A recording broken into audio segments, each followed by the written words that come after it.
this is an iHeart podcast. Guaranteed human.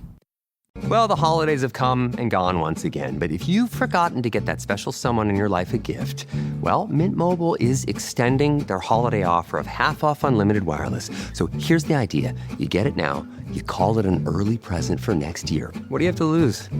Give it a try at mintmobile.com/switch. Limited time 50% off regular price for new customers. Upfront payment required. $45 for 3 months, $90 for 6 months, or $180 for 12-month plan. Taxes and fees extra. Speeds may slow after 50 gigabytes per month when network is busy. See terms. Support for the show comes from Public, the investing platform for those who take it seriously. On Public, you can build a multi-asset portfolio of stocks, bonds, options, crypto, and now generated assets, which allow you to turn any idea into an investable index with AI. It all starts with your prompt. From renewable energy companies with high free cash flow to semiconductor suppliers growing revenue over 20% year over year, you can literally type any prompt and put the AI to work. It screens thousands of stocks, builds a one-of-a-kind index, and lets you backtest it against the S&P 500. Then you can invest in a few clicks. Generated assets are like ETFs with infinite possibilities, completely customizable and based on your thesis, not someone else's. Go to public.com/podcast and earn an uncapped 1% bonus when you transfer your portfolio. That's public.com/podcast. Paid for by Public Investing. Brokerage services by Open to the Public Investing Inc. Member FINRA and SIPC. Advisory services by Public Advisors LLC, SEC registered advisor. Generated assets is an interactive analysis tool. Output is for informational purposes only and is not an investment recommendation or advice. Complete disclosures available at public.com/disclosures. This Sunday, iHeartRadio brings you live to Levi's Stadium in Santa Clara for the Super Bowl 60 tailgate concert, presented by NetApp. It's the ultimate pregame party, featuring an exclusive performance from Teddy Swims. Your front row experience will be on iHeartRadio stations across the country and the free iHeartRadio app this Sunday at 3:30 Eastern, 12:30 Pacific. Then, after the concert, tune in to the Super Bowl 60 pregame show on NBC. This is Andrea Gunning from Betrayal. Most wellness routines fail somewhere between day one motivation and where did I put that powder? That's where Grunes comes in. Grunes packs over 20 vitamins and minerals, greens, and prebiotics into a snack pack of tiny, delicious gummies. No powders, no pills. Just a simple way to support your gut health, beauty, energy, immunity, recovery, and cognition. Plus, the ingredients in Grunes are backed by over 35,000 research publications. It's a convenient, comprehensive formula designed for real life. Get up to 52% off with the code BETRAYAL at Grunes.co. That's code BETRAYAL at GRUNS.co. Why have I asked my HVAC guy I found on Angie.com to change my grandpa's trachea tube? Because I was so amazed by how quickly he replaced our air ducts. I knew I could trust him to change Pop-Pop's tube while I was on vacation. Make it quick, young man. Aw, see? Pop-Pop trusts you. I think we should call a doctor. Connecting homeowners with skilled pros for over 30 years. Angie, the one you trust to find the ones you trust. Find pros for all your home projects at Angie.com.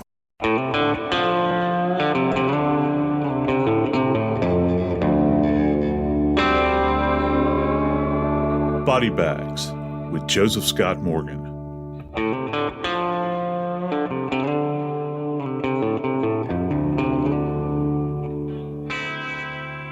A few months back, the Carlton Reserve gave up a big secret. It's in the reserve that the body of Brian Laundrie was found. We didn't really know what state his remains were in. There was a lot of speculation. But now, because of forensic science, and what I'm about to tell you today, we've got more answers than we could have ever hoped for. I'm Joseph Scott Morgan, and this is Body Bags. Again with me today is my good friend Jackie Howard, executive producer of Crime Stories with Nancy Grace. Jackie, I tell you what, I didn't think we'd ever see this day, but boy, do we have some info to impart to all our listeners this time. We do, Joe. As you and I were discussing the details that came out in this report, you said something to me that piqued interest right off the top of the bat, and that is the fact that the autopsy report for Brian Laundrie is not one report, but 5. Please explain that to me. Yeah. Isn't that something? I got to tell you, when I, of course, I had people from all over that were shooting me the link when it first came out, and I was amazed. because, we don't just simply have an autopsy report. Not that that's not a great thing, but we've got 5 of these reports, Jackie, and that's kind of amazing. I'm just going to kind of give you the basic rundown real quick of what we have. We have the ME investigator's report, which is actually the medical legal death investigator that physically went out to the scene and observed what was out there. Remember, they're the eyes and the ears of the forensic pathologist. They go out and they bring in data for the pathologist so that they can make determinations. Most of the time, forensic pathologists don't go into the field. Then you have the forensic pathology report. Okay, wait. You said the investigator's report. What kind of things are on that report? You're looking at detailed drawings of where everything is laid out, photographs. What exactly is the pathologist going to be looking at when he reads that report? Well, first off, you have to understand that the forensic pathologist doesn't physically go to the scene. You see that on television. It happens only in rare occasions. So most of the time, you're going to have a medical examiner investigator, which is what I did for a living all those years, that is going to be the eyes and the ears of the forensic pathologist out in the field. So they physically go out there and observe the environment in which the body is found. And that's important here because that lends context to the story that is being told by the environment. So in Brian Laundrie's case, you've got skeletal remains, which are essentially deposited out in this swampy area. And it's kind of convoluted and confused. I'll put it to you this way. If you just had a bunch of cops that went out and randomly picked up evidence and brought it back to the morgue and handed it to the doctor and said, here, figure this out. Can you imagine what a nightmare that would be? So the medical examiner investigator is kind of an extension of the forensic pathologist. And what they're taking a look at is, first off, the distribution of the bones. And you want to see how far out they extend in this environment. Where are they deposited? How are they deposited? Are some partially buried? Are they just laying out on the bare surface of the earth in this kind of loamy dirt that's down there with all the decomposing vegetable matter that's surrounding it? Is the ground soft? Is it hard? Does it look like there may have been a grave that was adjacent to this area? All kinds of issues like that. And one of the things that really was telling for me is that this is how detailed this report is. And I encourage all of our listeners of Body Bags to read this report if you're really interested in forensics. This investigator did such a fantastic job. They even talked about the height of what the water level had been at. And you could see how many times if you have a flooded area, you'll see where the water line got up to. If you live near a river or maybe near the ocean, you can see that kind of benchmark, that staining that takes place. They made note of that. And that's significant in this case because remember what they were telling us weeks ago when they finally recovered Brian Laundrie's remains. They said the remains had been submerged. And these depths are going to vary out there. So the ME investigator puts all of that in context, and then they make note of not only the bones and the distribution of the bones and the area that they cover, but any other items. And boy, did they find items. We've heard about the dry bag, that was out there. They found that. They found the notebook. They found a box that the notebook was in. They even found a weapon out there. They found, believe it or not, they found a projectile. And, that projectile was actually buried beneath 6 inches of this loamy soil that I mentioned. You know how they found that? Well, it wasn't laying on top of the ground. That means that they went out there with metal detectors and swept the area. So there's a lot that goes into this environment. And, one of the things that I was always interested in as an ME investigator, and I think it applies here, is how much cover and concealment was there out here, and when you get into a swampy area, they use terms like canopy. We hear that term lots of times relative to jungle. What kind of canopy do you have out there? How thick are the leaves above you? Is this an area that could be appreciated if you were flying over it? And it's pretty thick vegetation out there. And of course it was all around the rim of this area where water had settled in, Jackie. Okay. That's one report. What's next? After the body comes in, that's brought in by the transport service, after the ME investigator has done their part at the scene, It's at this point in time that the forensic pathologist will begin to do what would normally be considered an autopsy. And yeah, this is an autopsy, even though you don't have a fully intact body.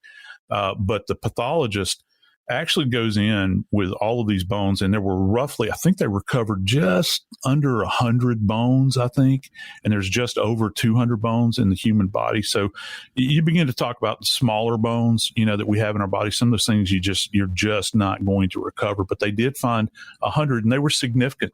To have found that number of bones, Joe, would that be considered a successful recovery? A successful recovery is relative in forensic science. Our fallback position is you essentially take what you can get. And if this is what you're presented with, then that's what you're going to move forward with. And we understand as forensic scientists that, like the small bones that you find in the hand, for instance, the tips of the fingers, those sorts of things, and the feet as well. Some of those things are just going to be gone. They'll either be gone as a result of being washed away by water, or, in cases like this, where small animals are going to come along and take bones away, and they'll take them back to their little burrows. Because, you have to understand these bones that these animals seek out, they're protein rich, and animals that I think most people think, they look at, say, for instance, a squirrel, they might look at a raccoon or something and think, oh, well, it's so beautiful. They wouldn't do anything to a human body. No, they're seeking out protein. And that's what they kind of get an infusion of with these bones, and they can sense that. And they'll take these tiny bones, something that's manageable, and take it back to their burrow, and they're going to hang on to it. And we found tiny bones like that before on recovery. So the fact that they've got 100 is really significant. And even better than that is the fact that they recovered, I think, 26 pieces of skull. And of course, what we're looking for here is cause and manner of death in this particular case. And that goes to a bigger issue when you have to account for everything that you have. And what I teach people relative to forensics is this. Negative findings, and always keep this in mind in forensic science, well, just about any kind of science, negative findings are just as important as positive findings. So if you're absent something, or, maybe you're doing a test and it doesn't come out in a positive manner in which you might want it to, that means that it takes you down another path. Okay. So in this case, you'd mentioned, is it a success? Yeah, it's a success because we've got 100 as opposed to, say, 50. So that is significant. We've got 100 bones to work with. I wish we had more, but that's what we have, and we're going to move on from there. So you have to, when the forensic pathologist takes this, they have this kind of particulate skeleton that they lay out on this big stainless steel table, and they'll go through and they will inventory every single thing they have. They'll take photographs of it. They'll take measurements of it. And just to make sure that they can account for everything that was recovered in the field. And also to say, you know what, guys, I tell you what, we didn't recover this and this. Why don't we make another run out there? Now, the reason that's important is because now you've got a medical doctor looking who is an anatomical, not just a forensic pathologist, but most of these guys are what are referred to as anatomical pathologists. That means that they truly study the body. They will say, I tell you what, let's go back out one more time and see if we can find this, this, and this. I suggest you look in these particular areas relative to where you found these particular bones. And then you go back out and you do another pass at that area. So that gives you an idea of kind of where you stand. And you can do a general overall assessment, because the more sample you have, the higher the probability is that you're, first off, going to determine manner and cause of death. And secondly, you're going to be able to get a positive identification. And that's kind of the heart and soul of what the medical examiner is there for. We're there for three principal reasons: the manner of death, the cause of death, and who is this person. And that's what we do in that environment. So you have the body such as it is in total from that perspective. Now you've got this particulate skull. The fact that we have this skull that is fragmented. We'll say that. That means it's like a big puzzle is significant, because that gives us an indication that something probably traumatic has happened to the skull, because skulls do not just spontaneously fall apart, even in the face of decomposition. Think about how many documentaries you may have watched on burials, ancient burials. Even when they recovered King Richard III's body out of the car park over in England many years ago, he'd been buried for hundreds and hundreds of years. Guess what? His skull was still intact. You could tell where a dagger had gone into the back of the skull. Skulls are very resilient. So the fact that this skull that they have is essentially particulate is significant when we begin to think about the manner of death and the causality as to what brought about their death. So that is very important. And what will, we have this forensic pathology report that essentially is an autopsy. It's going to be their examination of the bone. They're going to rule out any kind of trauma that they might see. I can tell you that based upon what I read in the forensic pathology report, there was little or no soft tissue left. However, they did state that along the spinal processes, that is the vertebral bodies in the back, they did see some evidence of what's referred to as adipocere. And this is a unique thing that happens, particularly in bodies that have been in water. Old timers used to refer to it as death wax. And the best way I can really describe it is the fat during the process of decomposition actually turns into, it gives the appearance of almost, some people describe it as cottage cheese or even cauliflower. It becomes very hard. And there were certain focal areas of that left behind, but Jackie, there was no other soft tissue left on the body. So that gives you an indication that the body had, in fact, been out there for a protracted period of time. The elements played a part in this. I think that probably animal activity played a significant part in this. And, so the forensic pathologist is kind of left wanting at this point because, look, I mean, it's one thing to make a fatal diagnosis, if you will, on a body that is intact with soft tissue. It's completely different if all you have are skeletal remains. It's very, very difficult. So it's at that point when I'm flipping through the report, I almost became giddy, if you can imagine that, looking at a report like this, because the most robust portion of this totality of paperwork that came out was actually generated by the forensic anthropologist. I was just going to ask you about that, Joe. You and I had discussed the 5 different types of reports, as I mentioned earlier. So there was the forensic pathology report and the forensic anthropology report. What's the difference? Oh, it is significant. Forensic anthropologists, and it's gone down, I guess, in lore now relative to the body farm up in Tennessee at UT, with Dr. Bass and what they do, the studies that they do up there relative to human remains. And they refer to them as many times as the desiccation studies. You hear that, but essentially they're trying to determine, the rate of decomposition. Well, those are forensic anthropologists that do that. And what happens in this rendered down state is many times all you have left are skeletal remains. And we're very unique, even in our skeletal composition, it is unique to us. It bears the marks of growth or lack of growth, our level of nutrition, injuries that we've had. Say, for instance, we've had a broken bone, even though you might perceive that it is healed, and it is very well healed. If you've had a significant fracture in your life, guess what? If it's going to show up on an x-ray, and it'll certainly show up in the hands of a forensic anthropologist as they are examining a bone. Say if somebody's fractured a big bone like the femur, you'll see a little fracture line in there where it's kind of resolved and healed. And why that is important is that is a specific point of identification relative to these remains that are otherwise completely compromised. You're absent any other ability, perhaps, to get them identified. But if somebody's got pins or screws in their hip or their knee or their shoulder or wherever, if they got old fracture lines, I've had cases where I've had individuals that have been stabbed through the ribs. And can you imagine this? You can still see the groove where the knife might have passed through maybe 30 years earlier. But that's a specific identifier that's unique to that person. But with this particular skeleton, I go back to what I'd said earlier.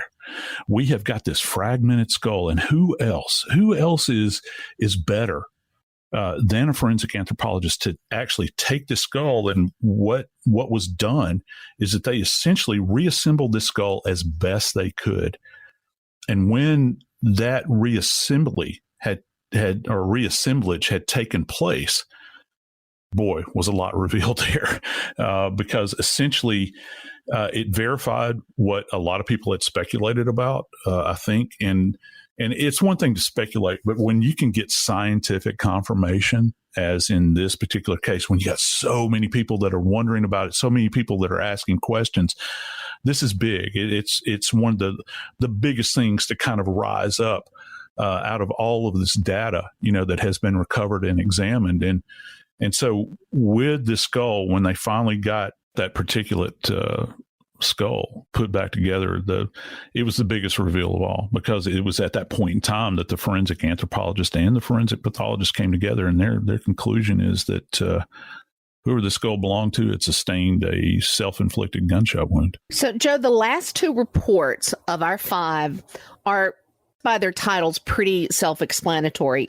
That is the DNA analysis report and the forensic dentistry, which is how the identification was made on Brian Laundrie. Yeah, right you are, Jackie. And I think a lot of people would just kind of gloss over this, but you have to understand this is one of the biggest points of contention, at least from my perspective, having dealt with this case since, I don't know, probably the first day of the investigation, reporting on it and this sort of thing. This is significant because you got to know who the individual is. That's one of the major questions here. And so the DNA report that the analyst generated is kind of fascinating, particularly, if you're interested in DNA and how this works. What they did is, not only do they have the bone that the forensic anthropologist examined, but they also had another element. They had teeth. And so with the teeth and then the long bones, what they were able to do is to do an extraction, which means that they can go into the pulp of the tooth. They use a very fine drill and go in there and extract pulp. And it's kind of a robust area where you can harvest DNA from. And also you want to use like a larger bone if you can, pelvis or femur. In this case, I think they used the femur, and remove some DNA sample from there as well. Now, this is something quite interesting here. When we were in the middle of reporting, and I had actually talked to Nancy Grace about this, Jackie, there was one day in particular where I saw an FBI investigator go walking in the door, all those video clips of them going into Brian Laundrie's parents' home. One of the things I recognized, and I think she was holding them in her right hand. I looked at that and I said, you know what? Those are DNA sample boxes she's carrying in. And I think that was kind of confirmed, because what we did find out is that they went in and did buccal mucosal swabs of both Brian Laundrie's mom and dad. And what that means is they go in and scrape the cheek cells out, and they can do a comparison relative to the parents' DNA versus the unidentified skeletal remains that they had. And kind of going hand in hand with that, we have this forensic dentistry examination that was conducted. Some people know them as forensic odontologists. You hear them associated with bite marks and that sort of thing. But you know what? Forensic dentists and forensic odontologists are used far more frequently relative to identification than they are most of the time with bite mark, because you have so many unidentified bodies. People aren't aware of that in the public. You get a lot of decomposed bodies, and our default position traditionally has always been to go to dentistry, because you have these dentists that can go in and examine the teeth, and teeth are fascinating. First off, teeth are not bone. People think that, but these teeth that they have out at the scene, they're found in both the mandible, which is your lower jaw, okay, the mandible, and then you have them in the maxilla, which is the upper portion of your mouth. So they were able to actually extract teeth, the dentist was, and aid in the harvesting of DNA from those samples. Now, in addition to the DNA, the dentist also did a dental examination of the teeth that they had. And this is quite fascinating, because you have to understand that in order to do a dental identification, you can do a perfect examination on a dead body, all right? An unidentified dead body. But guess what you have at the end of that if you have nothing to compare it to? Well, you have a dental examination on a dead body. That's it. That's the road ends literally right there. So what you have to do, and from an investigative standpoint, if you suspect that it is somebody, you go to a practitioner, a dentist that has treated the suspected individual in the past, and you get their what's referred to as ante-mortem dental records. And they actually make note of this in this report, and that's significant that they went to Brian Laundrie's private practicing dentist and retrieved his chart. And they begin to talk about malocclusions and how the teeth are rotated and how they're pitched and all these sorts of things. And they compare the chart that they have with the teeth that they now have, and they were able to get a positive ID based on that.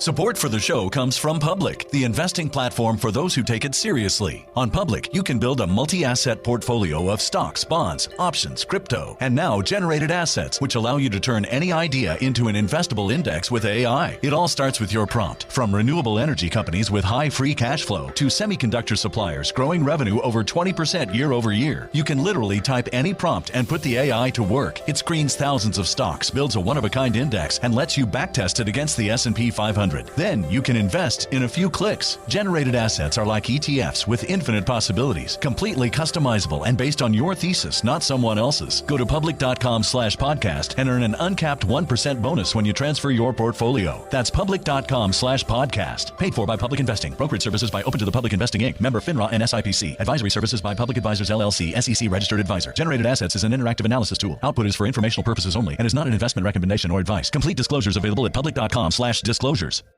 This Sunday, iHeartRadio brings you live to Levi's Stadium in Santa Clara for the Super Bowl 60 tailgate concert, presented by NetApp. It's the ultimate pregame party, featuring an exclusive performance from Teddy Swims. Your front row experience will be on iHeartRadio stations across the country and the free iHeartRadio app this Sunday at 3:30 Eastern, 12:30 Pacific. Then, after the concert, tune in to the Super Bowl 60 pregame show on NBC. Hi, I'm Cindy Crawford, and I'm the founder of Meaningful Beauty. When Dr. Sabah and I decided to do a skincare line together, he said to me, we are going to give women meaningful beauty. And I said, that's exactly right. We want to give women meaningful beauty, which means each and every product is meaningful. It has a reason to exist. It's efficacious. You're going to get results. And then you just go out and live your life. Meaningful Beauty. Confidence is beautiful. Learn more at meaningfulbeauty.com.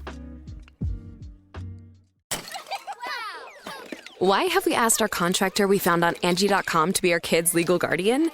Because he took such good care when redoing our basement that we knew we could trust him to care for our kids, all 8 of them, should something happen to us. Are you my dad now? No, sorry, I do basements. Connecting homeowners with skilled pros for over 30 years. Angie, the one you trust to find the ones you trust. Find pros for all your home projects at Angie.com. Well, the holidays have come and gone once again, but if you've forgotten to get that special someone in your life a gift, well, Mint Mobile is extending their holiday offer of half off unlimited wireless. So here's the idea. You get it now, you call it an early present for next year. What do you have to lose? Give it a try at mintmobile.com/switch. Limited time 50% off regular price for new customers. Upfront payment required. $45 for 3 months, $90 for 6 months, or $180 for 12-month plan. Taxes and fees extra. Speeds may slow after 50 gigabytes per month when network is busy. See terms.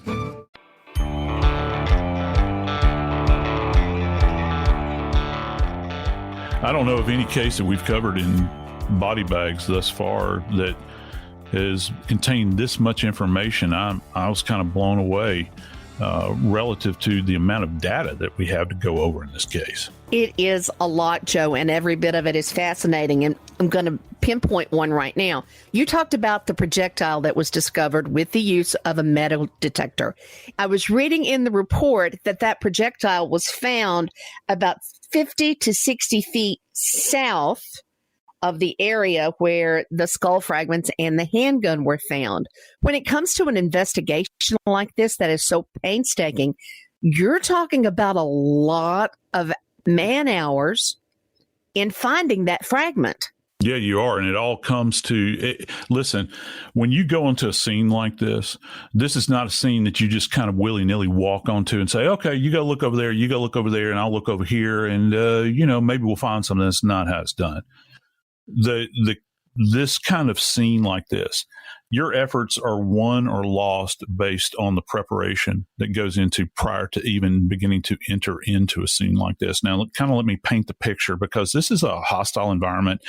And I don't mean hostile in the sense that, you've got lions and tigers and bears on even though people have said there might be alligators. The fact that it's super duper hot, you got snakes out there. The landscape is kind of always changing. It's wet. It's high humidity. You're miserable. Trust me. I've been in environments like this. But what you have to do to begin with is decide who's going to handle what. Who's going to be the photographer? Who's going to be the scribe? That means the person writing everything down. Who's going to be the person that's going to be down on their hands and knees moving layers of dirt away? Who's going to be the person that's in charge of the little markers? They're going to put them in the ground. And so in order to do this, you have to break up into teams. And then the teams will come together and actually grid off the area. Can you imagine that? So that just imagine a gigantic plat of the land where you've essentially got these grids that are roughly 2 by 2, 2 feet by 2 feet, can be 3 feet by 3 feet. And you work each one of those little grid squares.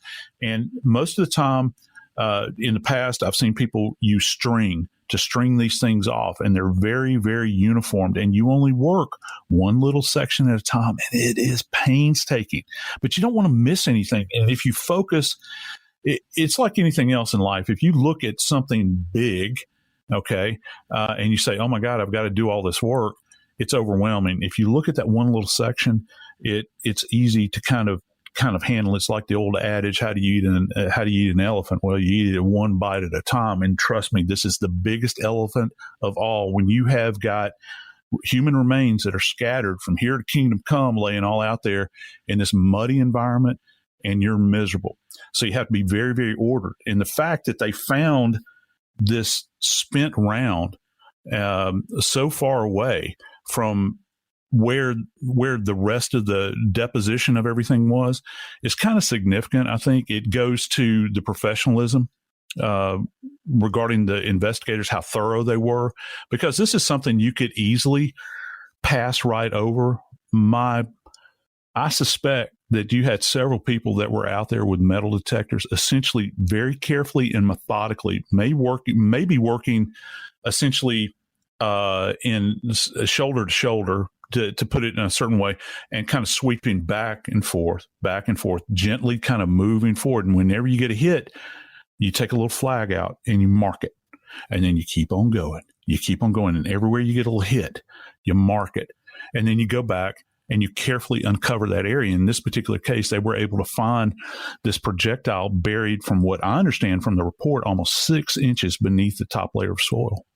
Joe, can we assume by the fact that this projectile fragment was found that this would mean that there was an entrance and an exit wound? Oh, yeah, most likely. And, you look, not only did we find a projectile, Jackie, they found a handgun as well. And this is where ballistics comes in. And I suspect that more than likely the FBI got on this with their lab. The weapon, I can only imagine, was probably compromised. And it was a unique weapon because it's not just a standard 38 special revolver. It is a combination 38 special /357 Magnum revolver. It's almost like a hybrid. It's kind of an unusual weapon.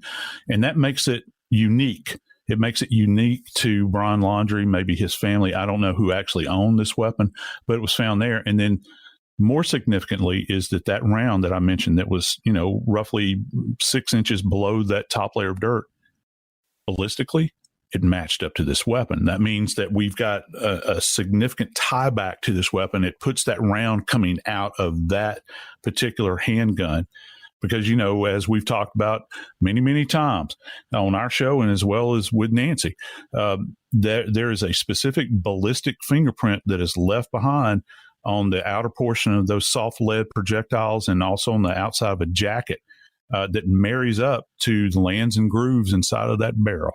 So as the medical examiner told us in his report, Brian Laundrie was killed by a single gunshot to the head. What I found interesting in what was released in this report is the trajectory of the bullet.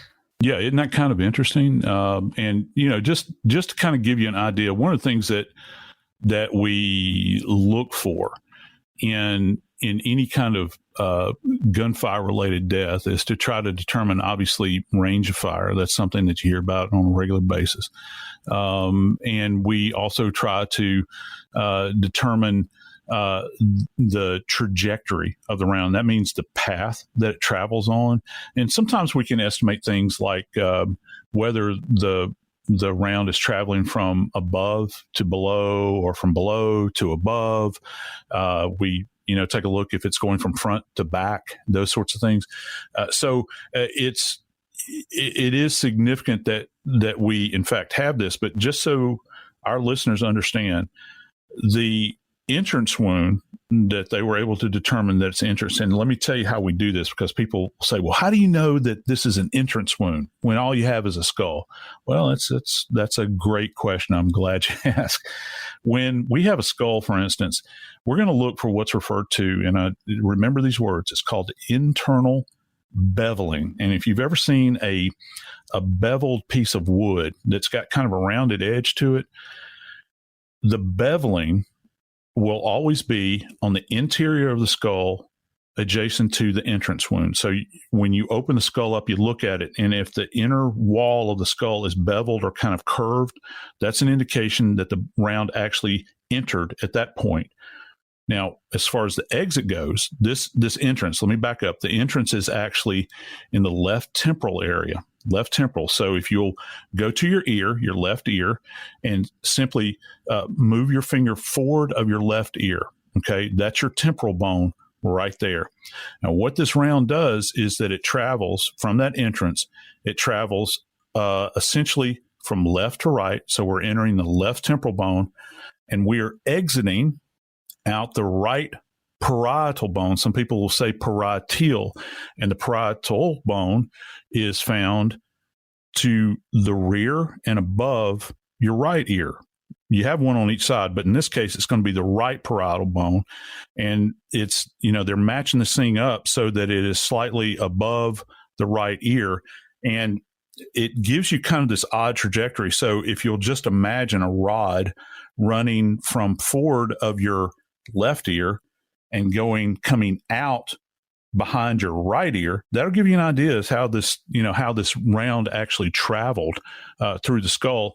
And of course, it blew out the other side. Now, I know a lot of people would ask, well, Morgan, you talked about how the skull is in 26 pieces, I think it was, they recovered. Why is it in 26 pieces? Why didn't it just, you have one hole on one side and another hole on the other side? Well, you gotta understand something. When a weapon is fired into a skull, you're not just talking about the projectile itself entering the skull. All right. Now, here's a bit of science for you. A lot of us learn this in about the 7th or 8th grade in physical science. And this is a beautiful thing, particularly when you're looking at death investigation. Now, it's not just a projectile, and this is a large projectile. It's a hunk of lead coming out of this weapon. You've also got hot, expanding gas. And if you don't think that's powerful, hang on, all right? Because the bullet itself, the projectile, is creating a hole, right? It's creating a hole in the left temporal bone. And followed closely behind this bullet is this really hot air. If you ever see videos of weapons being fired at night, it looks like flames are shooting out of the end of them. Well, it is. That's some of that hot air coming out. And hot air always expands. It never contracts. So it's going to expand. And when you go into what's referred to as the cranial vault, which is where our brain is housed, that's the inside of the skull, that hot air is looking to expand. And when we were being formed, when we were in fetal development, our skull actually came together along these lines that are called suture lines. And they look like teeth that are kind of integrated. And that's one of the weaker spots of the skull. So as that hot air is expanding out into that cranial vault, all of a sudden, those suture lines blow apart. All right. That's why you have these really nasty head injuries, that you see people with and maybe people have seen these horrible images on the internet. That's one of the reasons it happens. Yeah, the projectile plays a large role in this, but that hot air that's expanding, and more than likely, it's hard to tell because there was no tissue left. More than likely, this is what we refer to as a press or a tight contact gunshot wound. So you're forming a seal over that particular area where the projectile went in. And buddy, let me tell you something. That gas wants to seek the weakest area that it can so it can do what it naturally does. And so it blows out all of those bits of skull and they just literally come apart. That's why you had it not really disintegrate. Disintegrate is not accurate, but it became particulate at that point in time and came apart. And again, this is just like the projectile. This is a testament to how effective these investigators were. And I'm talking about the crime scene investigators. I'm not talking about detectives. I'm talking about the crime scene investigators, the people from the medical examiner, how tenacious they were at the scene as they recovered that many pieces of the skull around the body, and they were able to bring that in. And if they hadn't done that where they could take it, reconstruct it essentially, or put it back together as best they could with what they had left, you wouldn't have the answers to this. You wouldn't know that it was from left to right and from the temporal bone to the parietal bone and the pitch of it and all those sorts of things. So they did a bang up job with this. One more point that I found very interesting in this report, Joe, is the fact that the entrance wound is on the left side of Brian Laundrie's skull. If I am not mistaken, Brian Laundrie was right-handed. Yeah, isn't that something? And I've heard several people kind of offer up opinions about this and this sort of thing, people that are supposed handgun experts and all this. And, I don't have an explanation for that. I wish I did. I just don't. It's from an investigative standpoint, it's interesting to me. I think that my next question would be, and trust me, when I hear things like this, if I hear hoofbeats, I don't automatically think that zebra. Okay. I'm going to think horse. So with this, I would want to explore it further. The first question I would ask his loved ones and the people in his immediate circle, was he ambidextrous? Did he use both his left and right hand? And then that kind of explains some things. I don't know. Maybe he only felt comfortable holding this weapon in his left hand. I don't know. I guess you can imply that there's something maybe ominous with that maybe, people might think that someone else was holding the weapon as opposed to him. I can't answer that. And I don't know that anybody could from a forensics standpoint. Okay, that's a question that would have to be explored further by law enforcement. But yeah, it is certainly an interesting point of order, I think, when you begin to think he's right-handed, and that's been definitively stated, that he's done everything with his right hand throughout his life. So, I think as a scientist, we would want to ask, well, why suddenly at this moment in time did he decide to end his life with his left hand?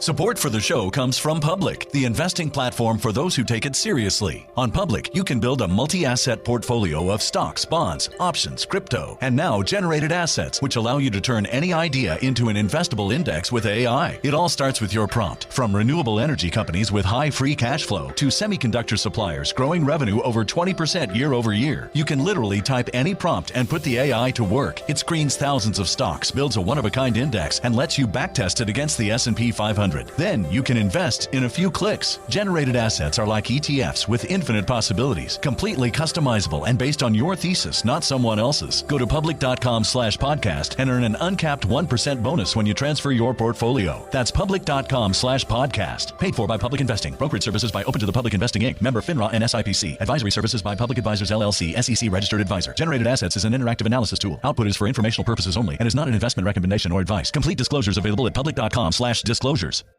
This Sunday, iHeartRadio brings you live to Levi's Stadium in Santa Clara for the Super Bowl 60 tailgate concert, presented by NetApp. It's the ultimate pregame party, featuring an exclusive performance from Teddy Swims. Your front row experience will be on iHeartRadio stations across the country and the free iHeartRadio app this Sunday at 3:30 Eastern, 12:30 Pacific. Then, after the concert, tune in to the Super Bowl 60 pregame show on NBC. Hi, I'm Cindy Crawford, and I'm the founder of Meaningful Beauty. When Dr. Sabah and I decided to do a skincare line together, he said to me, we are going to give women meaningful beauty. And I said, that's exactly right. We want to give women meaningful beauty, which means each and every product is meaningful. It has a reason to exist. It's efficacious. You're going to get results. And then you just go out and live your life. Meaningful Beauty. Confidence is beautiful. Learn more at meaningfulbeauty.com. Why have I asked my electrician I found on Angie.com to bury my pet hamster Nibbles in our yard for me? Because I was so moved by how carefully he buried my electrical wires, I knew I could trust him to bury my sweet Nibbles after his untimely end. Nibbles, gone too soon. May he scurry in peace. Hey, sorry about your pet, but I just wire stuff. Nibbles would have loved you like a brother. Connecting homeowners with skilled pros for over 30 years. Angie, the one you trust to find the ones you trust. Find pros for all your home projects at Angie.com. Are you a fraud-paying American? It's a fact that 1 in 4 honest, hard-working, tax-paying Americans has been a victim of identity theft. With LifeLock Identity Theft Protection, though, if your identity is stolen, they fix it, guaranteed, and get you your money back. Last year, the IRS flagged over $16 billion in refunds for identity fraud. That's billions of dollars that could come from your salary, overtime, or second job. But this year, you don't need to stay a victim. LifeLock monitors millions of data points per second for your personal information and alerts you to threats you could easily miss on your own. And if your information does fall into the wrong hands, only LifeLock has U.S.-based restoration specialists who are backed by the $1 Million Protection Package. Because this tax season, fraud-paying American is something no American should have to claim. Visit LifeLock.com/iHeart and save up to 40% your first year. That's 40% off at LifeLock.com/iHeart. Terms apply.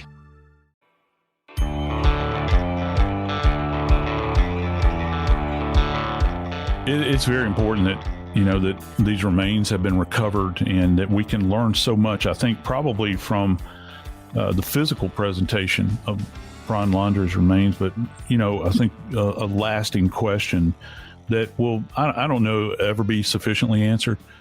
But you have to ask, what exactly does the scene tell us about what went on in the Carlton Reserve? Joe, we know on the scene, among the things that were recovered besides the bones was a backpack and the shoes belonging to Brian Laundrie. There was a pair of green shorts, a green belt, 2 slip-on shoes, a backpack, a white metal ring, and the handgun. But in addition to this, Joe, there was a second scene that included some animal remains, a handwritten note, and a hat. And that dry bag that we have talked about so often that had the journal inside. One of the most fascinating things about being a death investigator, Jackie, is the fact that we see the end, if you will, physically of an individual, all that remains, if you will. But there's a lot that we kind of learn about what was going on relative to an individual at the moment in time, or close, approximating the moment in time when they took their life. What were the last activities that they were engaged in? What were they surrounded by? What was the environment like?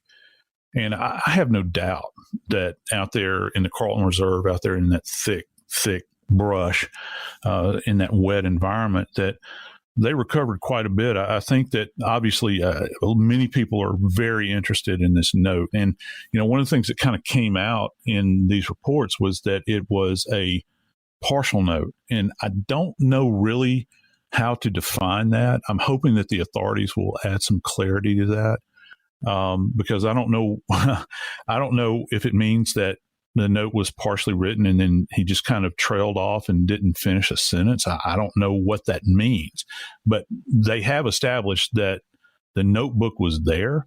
It had a note, and it, this dry bag that has been speculated about for some time, that was physically there as well. But, I think probably one of the most poignant things for me, Jackie, that kind of really struck a chord with me, not just, as an investigator, but as a father, was the fact that at the scene, they recovered a red hat. And that hat had the words Moab Coffee Roasters written on it. And when I read that and contained in the scientific report, and it would seem that it's just kind of this innocuous thing that, you just happen to find at a scene. All I could do at that moment in time was reflect back to that young girl on the side of the road weeping. Her in this circumstance that she suddenly found herself in that she probably didn't want to be in anymore. Because we've talked a lot about Brian Laundrie, and God knows a lot has been written about him, hasn't it? I mean, we've got 5 scientific reports we're talking about today. But, we haven't mentioned Gabby's name. And I'll be damned if I'm going to do this podcast today without mentioning Gabby Petito's name. Because at the end of the day, that's what this is about. The fact that she was out on the side of that road, and Brian Laundrie had a hat with him, Jackie. And that hat actually had the words Moab Coffee Roasters written on it. And let's think back to what Moab, what significance there was to Moab. That's at that moment in time when many people felt like that if another path had been taken, this young girl would still be with us. And, I think she's emblematic of a lot of young women across the country, that are in these terrible relationships and no one knows. And if they just take another path, but that the Moab Coffee Roasters hat that was there, it had a significance to me that went beyond just its evidentiary value. It was kind of this benchmark moment. And I can only imagine these investigators out there at the scene knew what that hat meant when they saw it. It's not just something that, he arbitrarily said, oh, well, I've got 5 different baseball caps I'm going to grab and wear it. He wore that hat out there. He knew what had happened in Moab. And it was that one moment in time. It was that one moment in time when life could have changed. But it wound up in this. It wound up with a young girl that was found brutally throttled to death out in the wilderness in a place that she had never lived. She had probably never been to before, dying all alone out there with nobody around her that truly loved her. And another young man decomposing in the swamp after he ends his own life. And, I don't know how much more we can really make of it. The science, I think, is great, but the science doesn't really do it justice, does it? Relative to what she endured for, I don't know, that road trip that they took. And Lord knows for how many weeks preceding, maybe even months preceding that fateful day. I'm Joseph Scott Morgan, and this is Body Bags.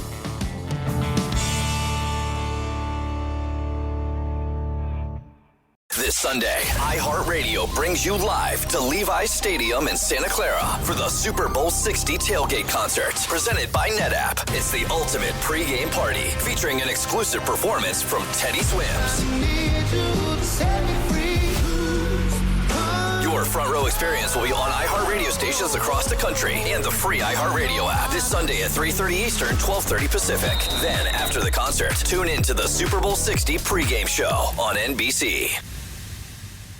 This is Andrea Gunning from Betrayal. Most wellness routines fail somewhere between day one motivation and where did I put that powder? That's where Grunes comes in. Grunes packs over 20 vitamins and minerals, greens, and prebiotics into a snack pack of tiny, delicious gummies. No powders, no pills. Just a simple way to support your gut health, beauty, energy, immunity, recovery, and cognition. Plus, the ingredients in Grunes are backed by over 35,000 research publications. It's a convenient, comprehensive formula designed for real life. Get up to 52% off with the code BETRAYAL at Grunes.co. That's code BETRAYAL at GRUNS.co. Running my small business was like playing basketball 5-on-1, and I was the one. Now, QuickBooks gives me access to a team of AI agents and trusted experts for the assists I need. Nothing but net. Outdo it with Intuit QuickBooks. Feature availability varies by product. Are you a fraud-paying American? 1 in 4 tax-paying Americans has been a victim of identity fraud. With LifeLock, if your identity is stolen, they fix it, guaranteed, or your money back. Last year, billions in refunds were stolen. Could be from your salary, overtime, or second job. Gone. But this year, you don't need to stay a victim, because this tax season, fraud-paying American is something no American should have to claim. Save up to 40% your first year. Visit lifelock.com/iHeart. Terms apply. It never happens at a good time. The pipe bursts at midnight.